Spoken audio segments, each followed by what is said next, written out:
मैं आदरणीय प्रतापपुरी जी महाराज से निवेदन करूंगा कि आप पधारें और इस ओसिया की जनता को आशीर्वाद दें, हम सबको आशीर्वाद दें और ऐसा आशीर्वाद दें कि भारतीय जनता पार्टी का कमल यहां से खिले और एक विधायक ओसिया से भी विधानसभा में पहुंचे। बोले भारत माता की वंदे वंदे। निश्चय ही ये तपोभूमि का प्रताप है, ओसिया माँ की कृपा है, संचय माता की कृपा से ओसिया की धरा पर बैठे हुए समस्त राष्ट्र प्रेमी सज्जनों को मैं हृदय से साधु आदर मंगल कामना करता हूं। मंच पर पधारे हुए समस्त अतिथिगण एवं भारतीय जनता पार्टी के निष्ठावान पदाधिकारियों को मंगल कामना और बहुत बहुत बधाई और शुभकामना करता हूं। आप सबके उत्साह को भी वंदन करता हूं। आपकी साधना सफल हो इसके लिए मैं शुभकामना करता हूं। आप कब से बैठे हैं यहाँ, ये आपने जो माँ के दरबार में यहाँ साधना की वो आपकी सफल होगी।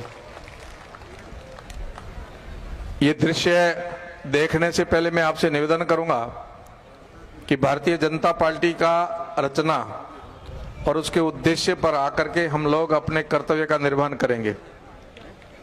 जिन महापुरुषों ने भारतीय जनता पार्टी के नींव को सींच करके वट वृक्ष खड़ा किया है, उनको स्मरण करते हुए हम अपने कर्तव्य का पालन करेंगे कि मेरा कर्तव्य राष्ट्र के प्रति और पार्टी के प्रति क्या बनता है उसका निर्वहन करना है।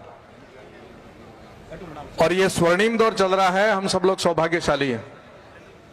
हमारे पुरखों ने हमें सींच करके ये वट वृक्ष दिया है और अब ये फलीभूत हो रहा है। इसकी छत्र छाया में हम सब लोग भारतीय जनता पार्टी के कार्यकर्ता बैठे हैं। ये हमारे लिए स्वर्णिम पल है, क्यों इस समय माननीय प्रधानमंत्री जी आप सबके बल के कारण पूरे भारत की ताकत बनकर के खड़े होकर के पूरे विश्व के सामने खड़े हुए हैं, वो आपकी ताकत दिखा रहे हैं। ये स्वर्णिम दौर है। हम सब सौभाग्यशाली कि स्वर्णिम दौर के अंदर हमारे लक्ष्य से कभी भटकेंगे नहीं। भारतीय जनता पार्टी का जो निर्माण हुआ है, जो रचना हुई है, जो सृजन हुआ है, उस उद्देश्य पर ही हम सब लोग चलते हुए उस उद्देश्य की तरफ बढ़ेंगे। राष्ट्र का वैभव और भारत को पुनः महाशक्ति बनकर के पुनः भारत को विश्व गुरु बनाने के लिए ही भारतीय जनता पार्टी की रचना है, इसलिए उस लक्ष्य की तरफ हम सबको बढ़ना है। और ये स्वर्णिम दौर चल रहा है। इस स्वर्णिम दौर के प्रमाण आपके साथ बहुत सारे आपने देखे होंगे।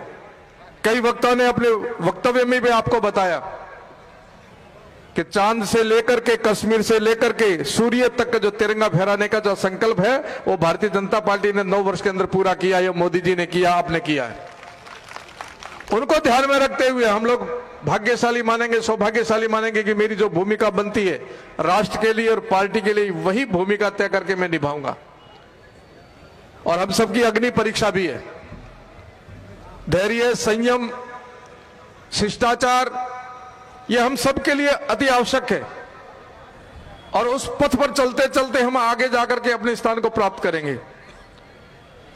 अन्य पार्टियों का उद्देश्य अलग होगा, परंतु भारतीय जनता पार्टी का उद्देश्य एक ही है, वो है भारत को विश्व गुरु और भारत को महाशक्ति बना करके भारत की जनता जनार्दन की सेवा करना, ये हमारा लक्ष्य है। ये व्यक्ति विशेष की बात नहीं, राष्ट्र सबसे सर्वोपरि मान करके हम राष्ट्र की सेवा के लिए हम सब लोग आए हैं। मैं आशा और विश्वास के साथ में एक संकल्प बोलते हुए मेरी वाणी को पूरा करूंगा। और आज हम सब लोग बड़े कटिबद्ध होकर के इस पावन धरा पर उपस्थित होकर के मन से संकल्प लेंगे। मैं बोलूंगा और मुझे मेरे से पीछे पीछे आप दोहराएंगे, बोलेंगे नहीं रुकेंगे। बोलो नहीं रुकेंगे, नहीं झुकेंगे, नहीं बिकेंगे, नहीं बटेंगे, नहीं थकेंगे, चलते हुए अपने लक्ष्य को प्राप्त करेंगे। और ध्यान रखना 2023 केवल 2023 तक नहीं है। और ये चुनाव केवल किसी विधायक का नहीं हो रहा है, ये मतदान राष्ट्र की झोली में जाएगा। इसलिए आप सबको अपने कर्तव्य का निर्वहन करते हुए भारत को मजबूत करने के लिए आप सबकी अग्नि परीक्षा में आप सबको पास होकर के अपनी भूमिका निभा करके देश को मजबूत करने में योगदान करना है और यही संकल्प रखना कि हम न बिकेंगे, न बटेंगे, न रुकेंगे, न झुकेंगे। या कमल खिला करके भारतीय जनता पार्टी की झोली में, भारत की झोली में कमल खिला करके देंगे। इन्हीं शुभ आशाओं के साथ में बहुत बहुत मंगल कामना, बहुत बहुत आशीर्वाद आशा के साथ आए हैं और आशा लेके जाएंगे कि यहाँ कमल खिलेगा और पूरा भारत आपको बधाई देगा। बहुत बहुत आशीर्वाद, बहुत बहुत मंगल कामना। भारत माता की